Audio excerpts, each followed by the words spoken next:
Hai, selamat datang kembali di AIDS Talk Podcast, podcast seriesnya UNAIDS Indonesia.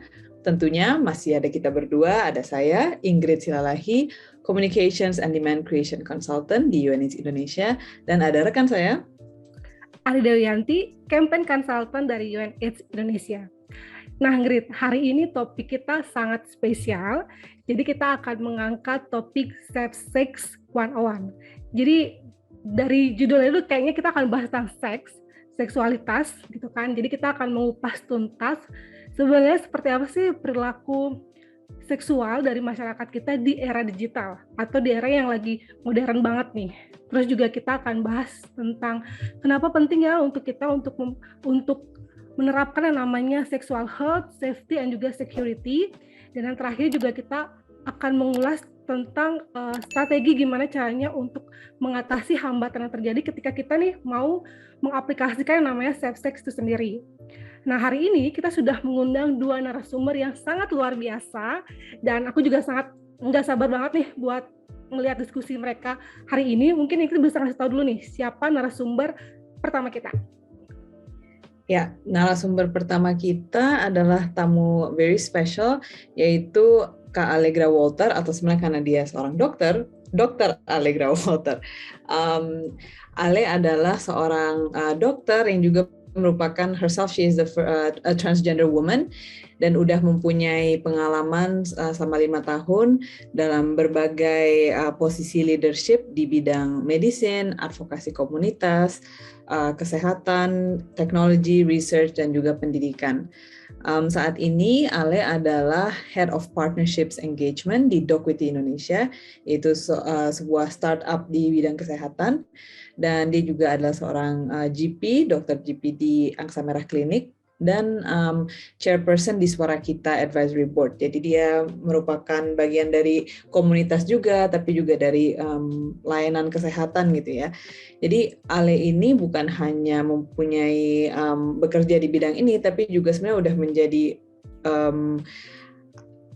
influencer in her own right. Jadi kalau teman-teman lihat Instagramnya atau Twitter atau LinkedIn, itu pasti ngelihat bahwa Kak Ale udah sangat membantu banyak campaign tentang mental, sexual health, pastinya juga tentang SOGI SC, HIV, kesehatan perempuan, dan lain-lain.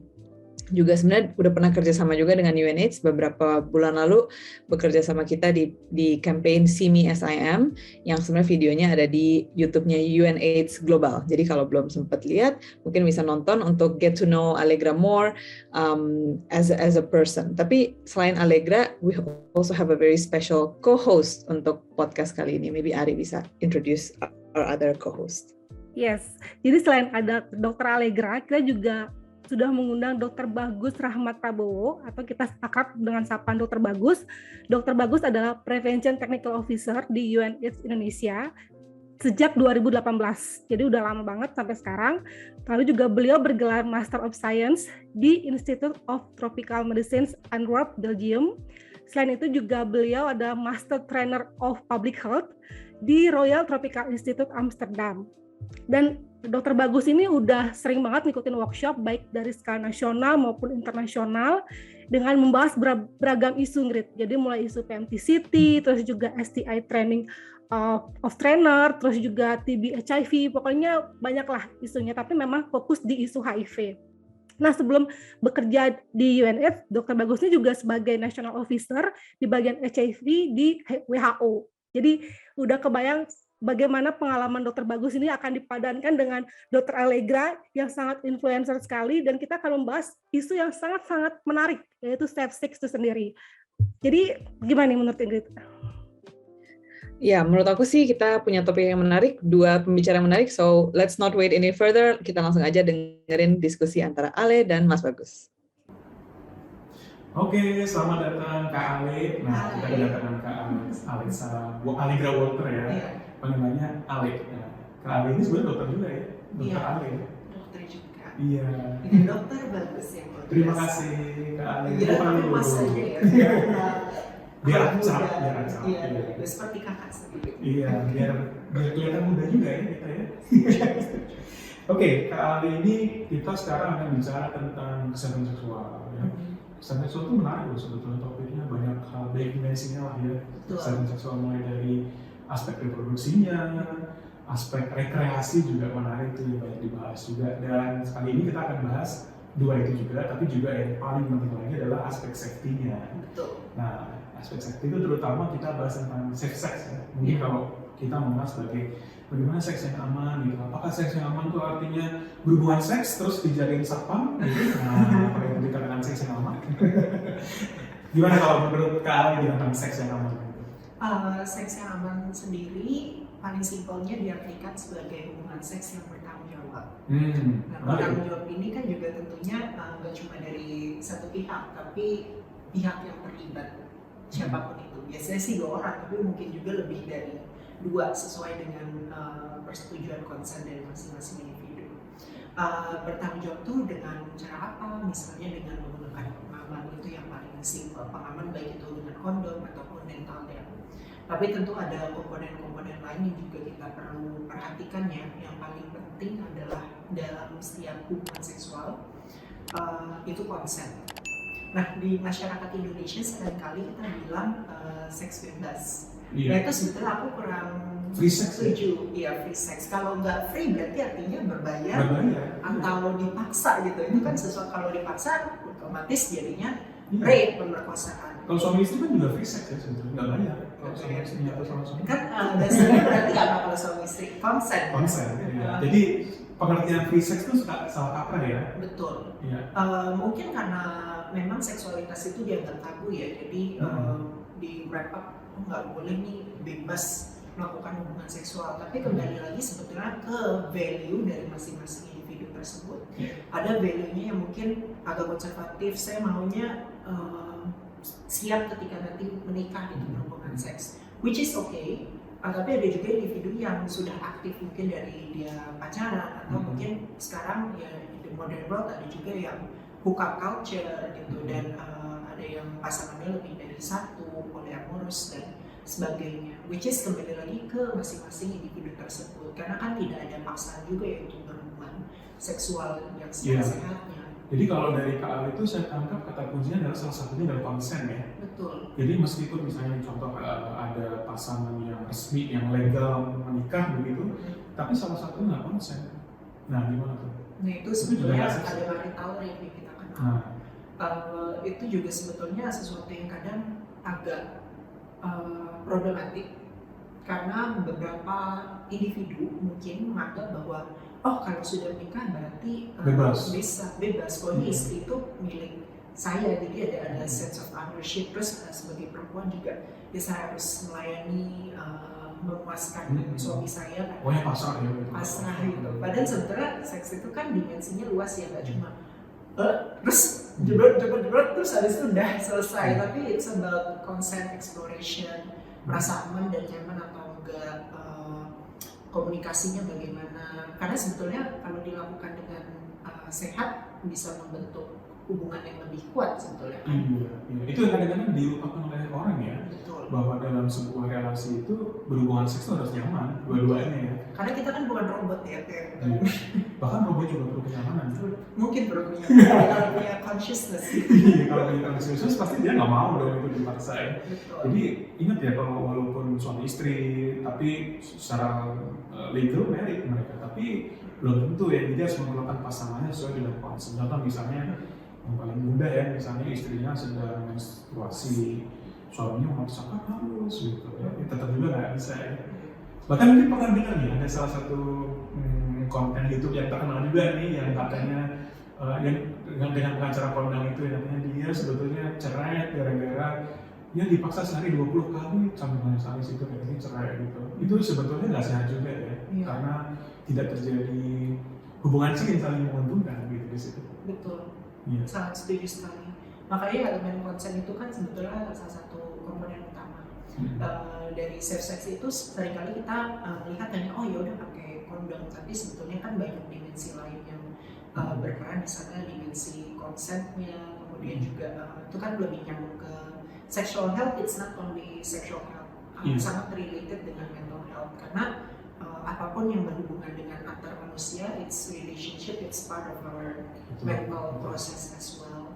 Selain itu mungkin ya selain konsen tadi penggunaan pengaman juga kita perlu diskusikan. Kadang ada pasangan yang nggak mau, apalagi udah menikah, kadang belum tentu mau menggunakan pengaman. Entah itu fungsinya karena untuk pencegahan kehamilan, atau mungkin istrinya nggak yakin nih suaminya kayaknya mungkin bisa sama orang lain, atau sebaliknya.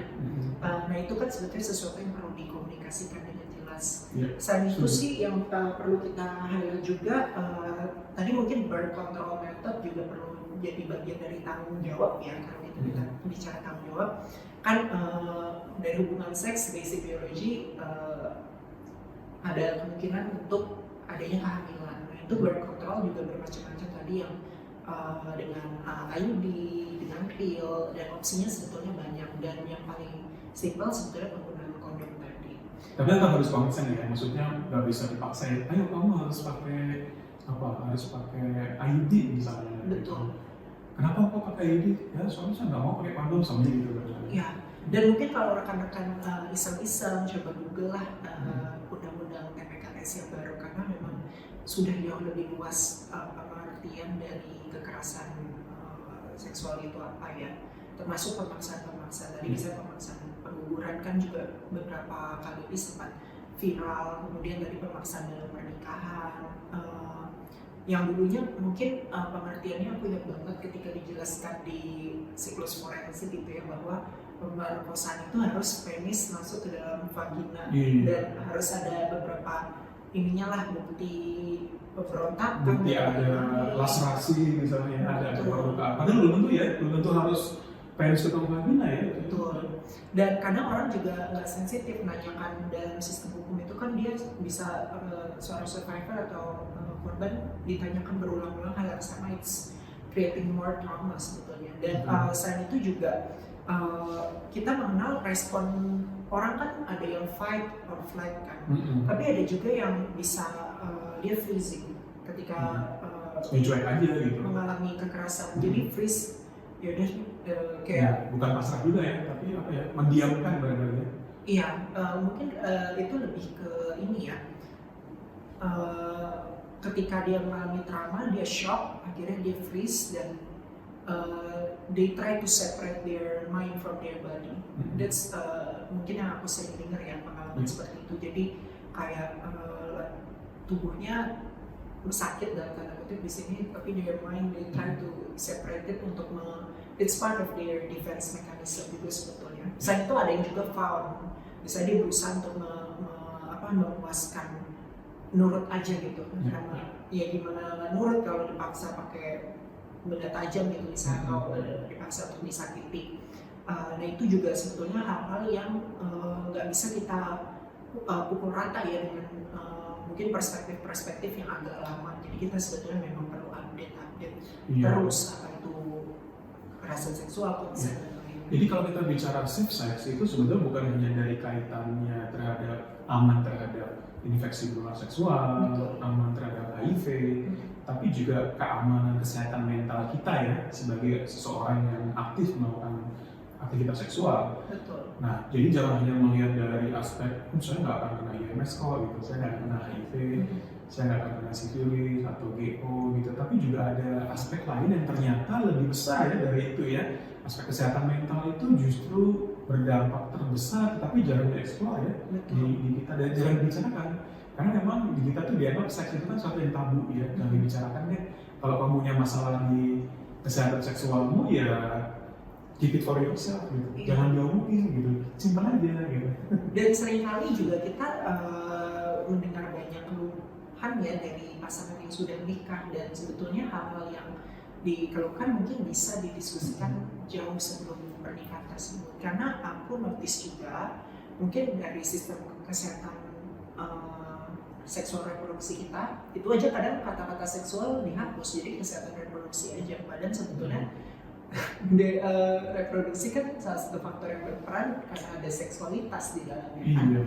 Jadi sebenarnya nggak bisa dipisahkan. Nah itu jadinya belajarnya pas setelah menikah, which is bukannya telat juga ya, tapi there are better ways to learn lah, untuk kita mencari informasi yang tepat. Betul. Jadi belajar kesehatan seksual itu bukan berarti Anda praktek melakukan hubungan seks. Tidak. Tadi kan juga bisa learning from others ya. Kita belajar dari pengalaman orang lain, itu namanya kayak cerita-cerita yang kita bisa ambil, oh sebenarnya begini ya ternyata, itu satu. Yang kedua juga sudah banyak teori-teori yang kita juga bisa pelajari itu. Tadi disampaikan Kak Ali kan banyak banget tuh ya, berbagai macam cara untuk menciptakan seks yang aman, seks yang saling membutuhkan satu sama lain. Salah satu tadi Kak Ali singgung tentang yang jarang di kita ya, itu ada namanya dental dam. Nah, kalau kondom kan banyak tuh dental dam. Sering nemu nggak di sini dental dam? Sebetulnya ada kalau kita cari-cari di e-commerce gitu. Tapi prinsipnya dental dam itu kan sebagai barrier. Misalnya kita mau melakukan oral seks ke perempuan gitu ya, atau ke laki-laki, ke perempuan di daerah anus misalnya, mau ringing gitu. Nah itu ibaratnya kayak kalau teman-teman ada yang pernah pakai kertas minyak tapi nggak sekecil itu ya. Tapi tipis ya, tipis. Kadang bisa juga pakai kondom, kan kondom memanjang dipotong dua ujungnya, terus habis itu dipotong tengahnya jadi seperti persegi kotak gitulah ya kurang lebih. Jadi itu bisa dijadikan barrier antara area tubuh kita dengan area tubuh pasangan gitu. Penggunaan kondom sendiri kadang ada orang yang mungkin nggak paham penggunaannya seperti apa ya. Dental dam juga pada prinsipnya sih kalau kondom itu kan memang ada ujungnya yang agak lancip dikit. Nah itu sebetulnya tempat space buat menampung. Nah kalau ada sperma yang lebih maka biasanya dipencet dulu baru dipakai diseret ke bawah. Dan kadang aku merasa sih ada beberapa size kondom yang nggak inklusif juga di Indonesia. Mungkin ada size yang agak kecil, sedang, ada yang besar, agak susah kadang. Kalau di Indonesia all size adanya? Iya, makanya kadang harus pintar-pintar juga itu kreativitas untuk mencari size yang tepat. Kan kita nggak bisa mungkin beli, coba dulu ya Mbak ya, gitu kan. Betul. Dan sebetulnya sih I think ini mungkin menurut aku ya, tapi mungkin karena yang banyak beredar adalah kondom laki-laki dan probably much easier daripada kondom perempuan masangnya. Jadi sebetulnya juga ada sense of responsibility untuk teman-teman cowok juga ini mempelajari lah ukurannya sendiri yang pas. Karena kalau ukurannya nggak pas itu di tengah-tengah bisa copot, which is jadinya sama aja. Iya, kalau di Indonesia emang susah ya untuk mencari ukuran ya. Iya. Kalau di luar tuh banyak sih memang yang ada variasinya gitu ya. Terus di kita kan di sini juga jarang ya metode pencegahan seperti tadi dental dam. Kalau di luar tuh banyak. Dental dam itu salah satu metode untuk mencegah ketika kita melakukan oral seks ya gitu ya. Itu penghalang sih sebenarnya kayak barrier gitu ya. Mungkin aku juga mau address juga dong. Kadang I notice kondom itu di beberapa misalnya ada razia terhadap teman-teman dari komunitas gitu ya yang misalnya di sauna atau apa atau ya penggerbekan lah dalam tanda kutip ya, sebetulnya itu kan juga intervensi dari ranah privat, which is don't think it's a good thing. Kondom itu kadang digunakan sebagai ini alat bukti gitu. Dan bahkan ketika bulan-bulan tertentu kondom dirazia, which is atau hari-hari tertentu ya, hari-hari romantis gitu, kondom itu dirazia. Padahal sebetulnya itu kan mungkin logical fallacy juga kalau kita pikir dengan kita ngambil kondom terus orang nggak berhubungan seks. Nah adanya justru malah orang nggak ada kondom ya udah akhirnya hamil atau dapat infeksi menular seksual. Betul logical fallacy ya. Jadi kadang-kadang pola pikirnya logikanya terbalik. Jadi orang tuh berpikir bahwa membawa kondom itu akan memprovok you untuk melakukan hubungan seks, padahal enggak ya? Iya, it's about safety sebetulnya, bukan tentang safety. Kalau seks kembali lagi dari pilihan masing-masing individu. Kadang orang bawa aja, misalnya aku ada di tas kondom, tapi itu tapi kan nggak berhubungan tiap saat. Dan aku juga nggak berhubungan, tapi I bring it karena memang kalau misalnya aku ada acara edukasi apa, aku bisa nunjukin ini loh kondom, pakainya seperti apa. Iya sama, saya juga kalau saya selalu bawa kondom sama dildo malah. Jadi kalau saya naik kereta kayak tadi pagi misalnya itu kan naik kereta dari Bandung ke Jakarta. Nah itu kan kadang suka ngobrol, sekarang sih dilarang ya, ngobrol sama sebelah kita tuh, kerja di mana mas gitu, terus saya kerja di UNAIDS gitu, terus kan oh itu apaan tuh gitu, apaan tuh, baru dengar ada HIV gitu, terus kan kita cerita ya ada pencegahan segala macam.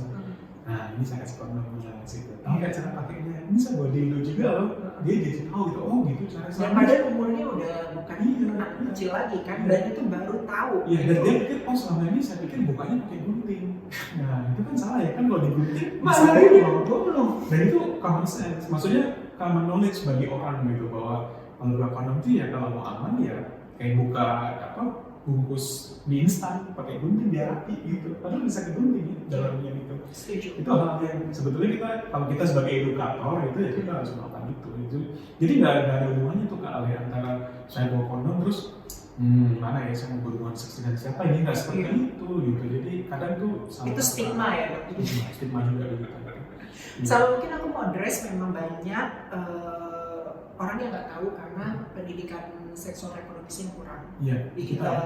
Mungkin ada tapi nggak komprehensif, atau udah ada modulnya nih ya, pemerintah mau komprehensif gini-gini, tapi penyampaiannya belum tentu sampai merata antar individu, antar sekolah, antar geng-geng anak-anak itu, which is sebetulnya meningkatkan risiko kan, banyak infeksi HIV yang terjadi di usia muda, usia produktif, bukan usia tua gitu.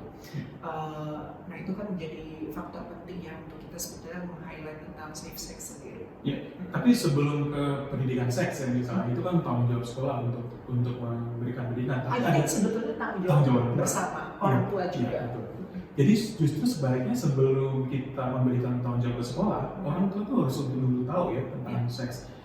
Di sekolah, bayangkan misalnya satu kelas tuh yang paling sedikit berapa? 20 murid ya. Terus ada seorang seks edukator yang memberikan pendidikan seks komprehensif di situ. Itu kan ada anak-anak yang aktif bertanya di depan, dan ada anak yang malu untuk bertanya di pojokan dan dia nggak akan ngerti. Iya. Dan yang makanya tiap anak bisa beda. Dan yang paling bagus menjelaskan itu sebenarnya orang tuanya.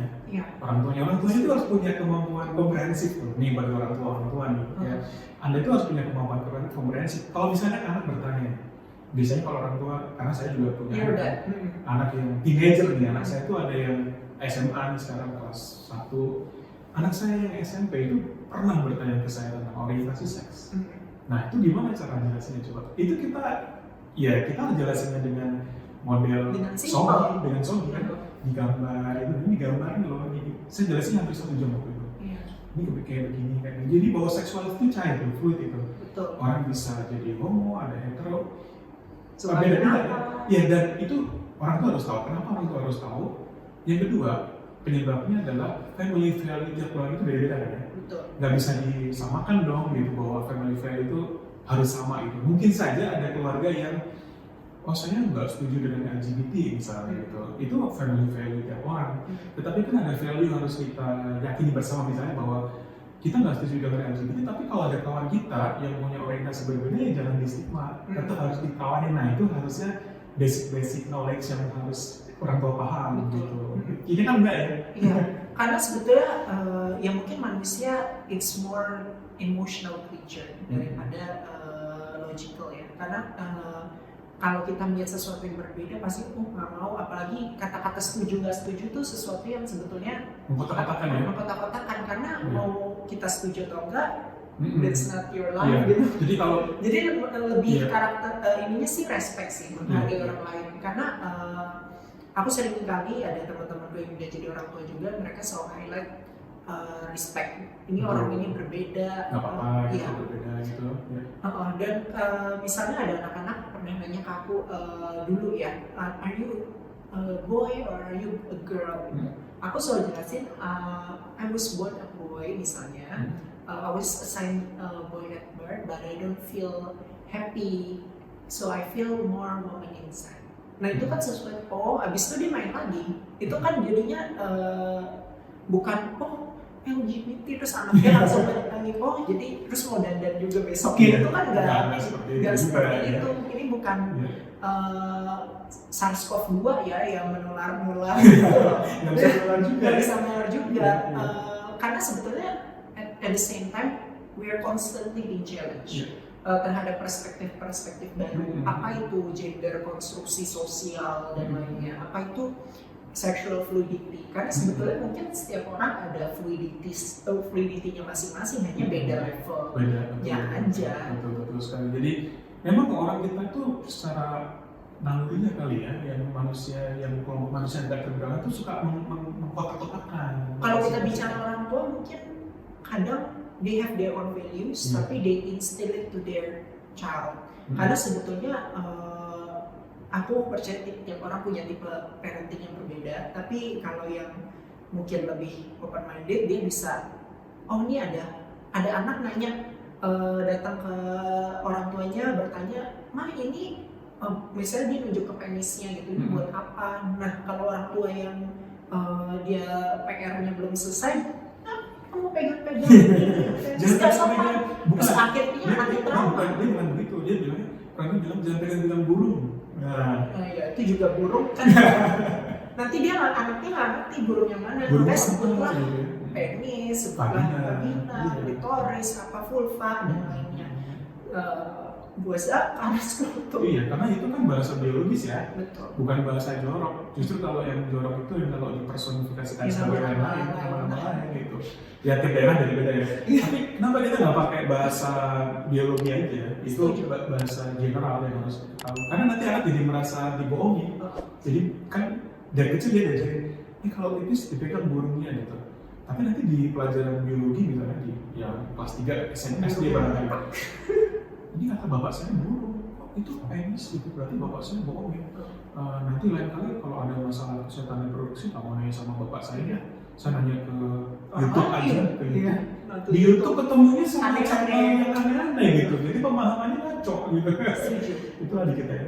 Mungkin juga ini ya dok, kadang perspektif orang anak mendapatkan pendidikan seksual reproduksi, jadi pengen mau melakukan badan.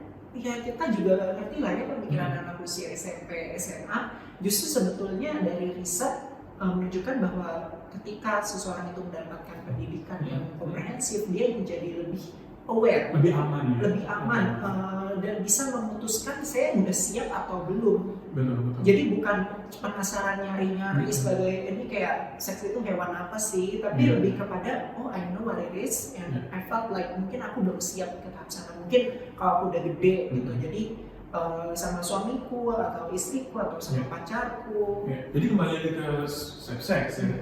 Itu ada suatu penelitian yang saya pernah baca juga ya, itu meneliti dibandingkan antara anak yang tidak pernah mendapatkan pendidikan seks komprehensif dibandingkan dengan usia remaja yang mendapatkan pendidikan seks komprehensif. Itu ternyata ya didapat bahwa angka pertama kali melakukan atau rate melakukan hubungan seks pertama kali itu jauh berbeda, bahwa ternyata kita kan menduga bahwa yang dapat pendidikan seks kan yang pertama kali yang usianya lebih muda gitu. Tapi itu salah, betul. Jadi bagi orang tua nih ya, bagi Anda yang punya anak itu justru harus diedukasi. Kalau misalnya value Anda adalah ingin memperpanjang usia hubungan seks pertama kali, itu bukan harus dikasih tahu anaknya. Kalau nggak jadi kakek nenek dulu, ajarin lah yang ini. Jadi dia harus diajak ngobrol gitu anaknya gitu. Aku notice kadang pendidikannya bisa beda-beda dok tiap sekolah dan tergantung keluarga tadi.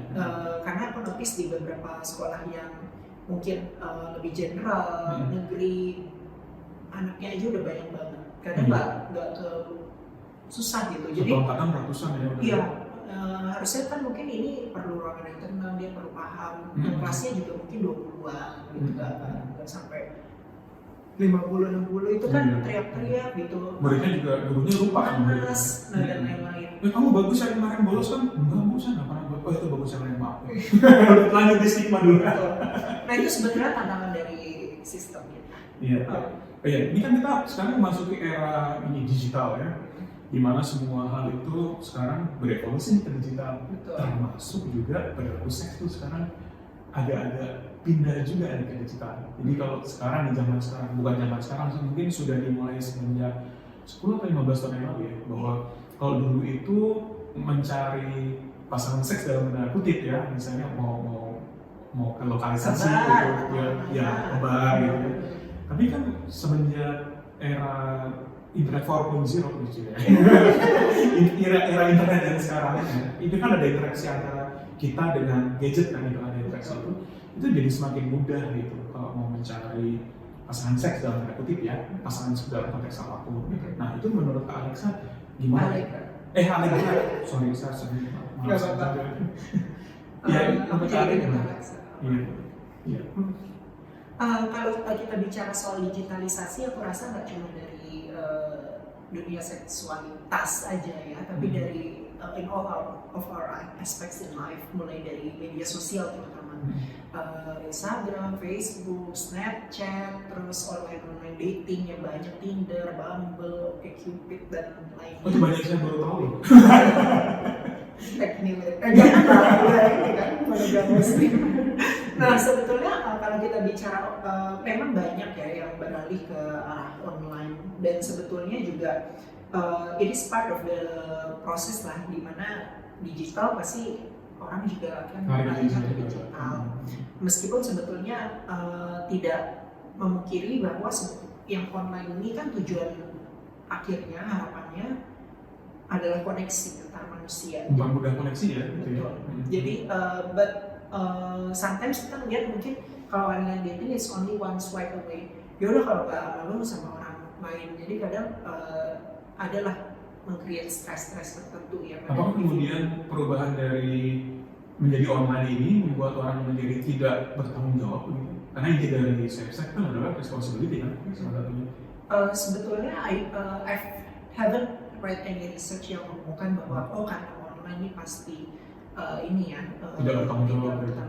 Tapi sebetulnya online itu kan sebetulnya meng-amplify apa yang sudah ada dari human nature. Kalau misalnya kita ada masalah explore yang kurang komprehensif, jadi orang kurang pemahaman, increasing mental health problem saja in this modern day of age. Jadi sebenarnya dengan refleksi. Iya, jadi sebenarnya dengan online itu sebenarnya dulu juga udah ada masalah itu ya, masalah irresponsibility. Ganti pasangan. Iya, ganti pasangan juga dulu ada ya sebelum online. Cuman sekarang diperkuat aja ya. Betul. Kalau itu dampaknya juga diperkuat loh.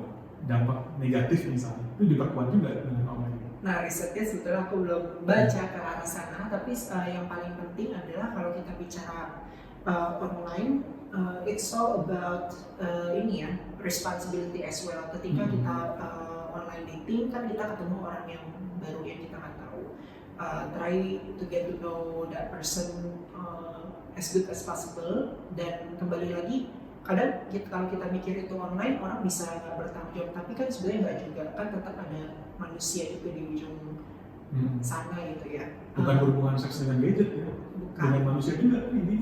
Iya, dan aku rasa hookup culture dan lainnya juga mungkin udah ada dari zaman dulu, dan dengan zaman modern ini kan ya ada penyakit tertentu yang misalnya diabetes berpengaruh juga pada libido seseorang, kemudian mental health condition seperti anxiety, depression itu juga meningkat. Nah, yang paling penting adalah ketika kita ketemu orang baru, kembali ke tujuan masing-masing, harus sama-sama jujur. Maunya tujuannya apa gitu? Misalnya ada yang mau buka aja, atau ada yang mau casual dating, FWB gitu misalnya. Ada juga yang mau relationship targetnya, ada yang mau fokus ke courting, ke arah ke pernikahan ya. Jadi kembali ke masing-masing individu, dan let's not stress too much about it, karena kembali lagi online dating itu adalah kendaraannya nih, vehicle untuk kita sampai ke tujuan yang kita cari tadi. Dan apapun tujuannya itu lakukanlah secara bertanggung jawab. Dan ketika kita ketemu pasangan baru juga, as well as trying to get to know each other, it is also important for us untuk membuka diskusi seputar safe sex ini. Karena kan setiap orang mungkin perspektif safe sex itu bisa berbeda-beda. Dan tiap orang beda-beda ya, ketika dia mengakses layanan online itu harapannya beda-beda. Betul. Ada orang yang misalnya safe sex nggak mau pakai kondom, ada juga yang saya bisa kok, pokoknya nggak hamil, keluarnya di luar. Ini itu kan sebetulnya nggak efektif juga ya, koitus interruptus. Itu bukan safe sex ya? Bukan, nggak bisa juga. Karena masih bisa mungkin ada IMS gitu ya. Iya. Dan kena infeksi seksual gitu. Dan kadang it is also important for us to get tested. Idealnya sih sebelum aktif melakukan hubungan seksual. Dan untuk teman-teman yang misalnya ada HIV positif ataupun herpes positif, kalau IMS saya mungkin bakteri bisa disembuhkan ya 100%, tapi virus kadang it stays, hepatitis gitu misalnya. It is important to have open conversation with your partner, dan butuh waktu juga kadang, mungkin sampai aku sih cut off-nya biasanya sampai kayaknya akan ada hubungan seks nih. Jadi itu kita perlu diskusi sebelum itu, bukan ketika udah telanjang terus baru ngasih tahu. Itu kan mungkin udah terbawa emosi, terbawa nafsu, cinta dan lainnya. Dan penting untuk kita ajaknya paling gampang sih ini tes bareng yuk gitu ya. Itu kan sesuatu yang simple, dan kadang ada juga loh yang menolak untuk tes bareng gitu. Jadi sebetulnya kalau dalam kaitan dengan seks yang bertanggung jawab, responsible sex behavior, PrEP itu salah satunya ya barangkali, karena dia kan dia berkomitmen untuk tidak menularkan ke orang lain, HIV, tapi juga bagi pengguna PrEP itu juga secara rutin akan dites IMS, infeksi seksual, secara rutin akan dites HIV. Berarti bisa kita bilang sebetulnya seorang yang klien PrEP ya, orang yang menggunakan PrEP, metode pencegahan HIV dengan tenofovir itu seseorang yang bertanggung jawab sebetulnya salah satunya ya, selain juga tadi yang dari awal kita bahas ada faktor konsen ya, responsibility gitu ya. Oleh karena itu sih kalau dari tenaga medis, tenaga kesehatan secara keseluruhan paling penting memang ada elemen sex education tadi, juga counseling, karena pada behavior orang pakai kondom itu juga beda-beda alasannya. Satu sama lain, ada yang dipaksa suaminya atau pacarnya gue nggak mau pakai kondom, itu kan juga bisa pengaruh. Terus itu juga tadi penggunaan PrEP, dan PrEP itu sebetulnya sesuatu yang seharusnya widely more available lah, dipromosikan lebih luas ya. Dan nggak cuma di populasi kunci aja, tapi sebenarnya risk-risknya kan juga banyak di populasi secara umum. Dan jangan dibalik lagi logikanya kayak kondom tadi ya. Kalau PrEP, wah begitu, kalau berarti Anda ikut PrEP tuh berarti Anda akan lebih menjadi tidak responsibel, justru malah logical fallacy lagi. Dan sebetulnya nggak banyak, ada beberapa juga ya orang pemerintah atau kesehatan yang mungkin berpikiran demikian, which is PrEP itu kan salah satu kendaraan yang membantu kita untuk menurunkan angka HIV, bukan malah salah satu ya. Iya. Kalau orang berhubungan seks sih kayaknya nggak dipengaruhi ya oleh PrEP itu. Kadang ada juga ya, aku lihat beberapa temanku yang di luar, it's okay I'm on PrEP. Jadi kadang ada beberapa yang nganggap dia udah PrEP terus aman semuanya, padahal sebenarnya IMS kan nggak cuma HIV. Nah itu kan sebetulnya kembali ke masing-masing individu ya, makanya konselingnya harus kuat, edukasinya harus kuat supaya dia bisa ngambil informed decision itu, karena it's about responsibility and also loving yourself and loving others. Karena memang dengan adanya responsibility tadi, seperti disampaikan Kak Ali di awal tadi, itu sebetulnya dengan seks yang aman atau safe sex itu kita tidak hanya melindungi dari HIV, infeksi seksual, tapi juga kesehatan mental kita bisa jadi lebih bagus ya. Anda nggak ingin depresi kan karena Anda punya partner di Tinder yang kemudian nggak jelas. Makanya komunikasi terbuka itu paling penting antar pasangan, dan mungkin banyak sekali stigma ya tentang infeksi menular seksual, misalnya tentang HIV, hepatitis, herpes. Tapi kembali lagi, you are not alone kalau memang positif, dan sebetulnya tujuan komunikasi ke pasangan, mungkin pasangannya kalau yang nggak pikirannya nggak terbuka, langsung menolak, which is it's their loss gitu. Karena sebetulnya manusia itu kan lebih dari kondisi penyakitnya. Dan kalau pasanganku HIV positif, tapi dia udah minum ARV rutin, virally suppressed, itu juga pencegahan yang luar biasa. Dan mungkin kayaknya I really like this person, jadi aku akhirnya taking PrEP juga tuh. Jadi meskipun pasangan serodiscordant, jadi aman aja, mau punya anak dan lain-lain. Oke, terakhir nih Kak Ali, jadi ada tips nggak nih buat ya kita semua ya, baik orang dewasa atau yang muda barangkali, untuk bagaimana caranya supaya kita tuh bisa seks yang lebih aman gitu? Yang paling penting adalah satu, dimulai dari pikiran dan hati. Kalau gitu pikiran artinya carilah informasi sebanyak mungkin yang akurat ya seputar safety, safe sex itu penggunaan kondom misalnya, dental, dan tadi bagaimana kita mengajak bicara, berkomunikasi soal konsen dengan pasangan, kemudian bagaimana ngajak pasangan untuk getting tested together. Selain itu juga diskusi soal KB, tujuan dari relationship ini mau yang short term, long term, atau hookup atau seperti apa. Jadi bisa relationship itu paling penting kita berdiri equal footing, jangan sampai yang satu lebih tinggi gitu ya karena faktor usia atau ekonomi dan lainnya, jadi injek yang bawah itu kan nggak sehat. Yang paling penting berdiri di equal footing satu sama lain, karena seks itu kan it's all about consent tadi, persetujuan, jadi nggak ada relasi kuasa yang sangat timpang di dalamnya, jadi harus saling menghargai. Tadi dari pikiran, kemudian dari hati juga, yakin nggak dengan pasangan ini, because that's the constant question ya, mungkin dengan pasangan yang baru yang kita baru kenal. Selain itu juga penting untuk kita itu dari masing-masing individu. Tapi kalau dari struktur secara keseluruhan kita perlu pendidikan kesehatan seksual yang reproduksi komprehensif. Kadang penggunaan kondom itu seharusnya tidak distigmakan. Karena seringkali aku aja ya, misalnya aku mikir aku ke Mart gitu ya, titik-titik Mart gitu. Iya, mau beli kondom gitu atau emas di depan gitu, mungkin aku ada hesitancy juga, jadinya belinya online gitu. Nah itu kan sebenarnya ada stigma berarti kan di masyarakat kalau ngambil kondom itu pasti mau ini. Padahal mungkin tujuannya bisa macam-macam, bisa aja aku mau beli buat persiapan edukasi atau apa. Itu kan sesuatu yang sebetulnya kita perlu lawan bersama.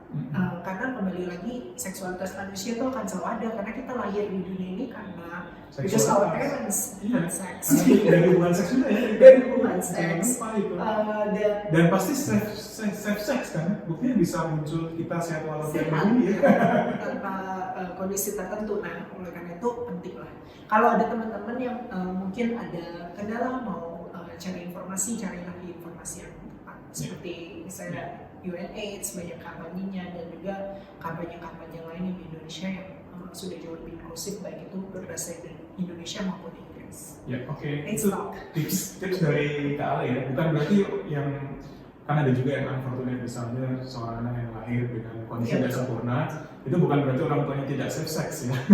Itu memang ada beberapa persen yang mungkin kecil ya, ada rare disease barangkali. Iya, atau ada sifilis kongenital dan lainnya yang sebetulnya harusnya bisa dicegah. But at the end of the day, kan kita selalu belajar untuk yang dari sekarang ini ke depannya mau diapain, bukan mungkin-mungkin yang lama kan.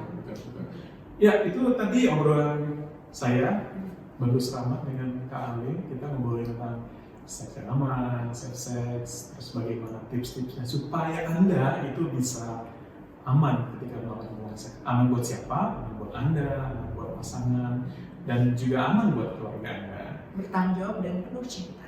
Penuh cinta ya, betul. Jangan lupa untuk subscribe terus di channel YouTube kita dan juga subscribe di Spotify kita. Terima kasih ya Kak. Terima kasih banyak.